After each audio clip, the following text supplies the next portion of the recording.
Good morning, good afternoon, or good evening, one and all, whenever and wherever you may be listening to us. You have your ears locked in on the Caps, Locks, and Chair Shots podcast. We are reborn, remade, and renewed. Joining me, as always, is the muscle of the podcast, future MMA fighter and hopeful voice of all of Southeast Asia. That is a promotion. The one, the only, the Jaime. What's up, wrestling fans? TLC was great. Let's start talking about it. And also joining us is my tag team partner, my arch nemesis, and my very best friend, the real Danny D, Dan Dorrit. What's up, everybody? Let's get this show on the road, and I got some H&B to take care of. I have no idea what that means. And for those of you that are tuning into us for the first time, my name is Ed Burkeen. I am your host. Let's kick this off straight away. Dan, let's go to you first. This is a wrestling podcast, so give me your one big takeaway from TLC. Kurt still has it. He surprised me. We know what he could do in TNA, even towards the end of his run there. But what he did last night with the angle slams outside of the ring, I was pretty concerned about his neck. I knew the bump from Strowman wasn't as bad as the medical staff made it out to be, but it was pretty impressive to see him get back into the ring the way he did and just do what he did, man. He looked good, and I can't wait to see him continue to compete, because I feel like we're about to get Stephanie back again soon. Awesome. All right, Jaime, what was your big thing to take away from TLC? I just loved how they threw Braun Strowman in the dump. Yeah, the last time we saw somebody get taken away via a garbage truck, was it the public firing of Eric Bischoff? It seems like it was the firing of Eric Bischoff. Yeah. All right. My big takeaway from TLC was, for as little substance as we got, show didn't suck. I was thoroughly entertained from bell to bell.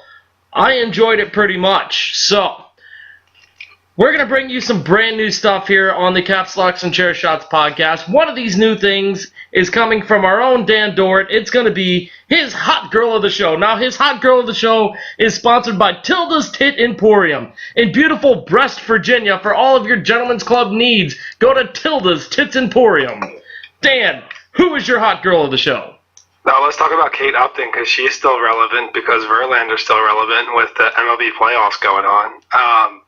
Probably some of the. So I guess we're not PG anymore. Then are we? This is a completely uncensored show. Before I continue to go. Oh no! We're not. We're gonna kind of blur the line. We're gonna go for the upper echelon of PG-13. Okay, maybe a little rated R. Definitely gonna put us in the upper echelon. Then her nudes were some of my favorite news that got leaked a couple of years ago. Yeah, they were definitely mouth-watering. Now, Dan, one question to you. If Kate Upton was a president, would her name be Babraham Lincoln? Oh, absolutely. God, that was such a terrible line, but it was so bad I love it. I gotta represent a little Wayne's World. I'm hoping, fingers crossed, Wayne's World 3 goes into production. Now, let's move on to a more serious topic. When Roman Reigns comes back to the Shield, 3 guys in there. If you look at the other faction over on SmackDown, it's the New Day. 3 guys in there. Who's a better faction? Jaime, let's go to you first. I'm going to say the New Day. Because, in-ring wise, they're all good. Unlike, you know Dean and Roman's limitations. It's only Seth who could really... Hot take. It's good. Okay. Dan? Unlike Jaime, you can't just say that without giving us a hot take warning, dude. That's about as hot as a hot take can get. Yeah, we don't have the soundboard up just yet, so... You're saying that Roman and Dean can't go? As good as New Day? No, they can, but you know their limitations in the ring. So, in-ring performance-wise, on an individual scale, if you're going to gauge the 3 of the Shield versus the 3 of the New Day, the New Day has the edge. I gotta disagree. I think you compare Big E to a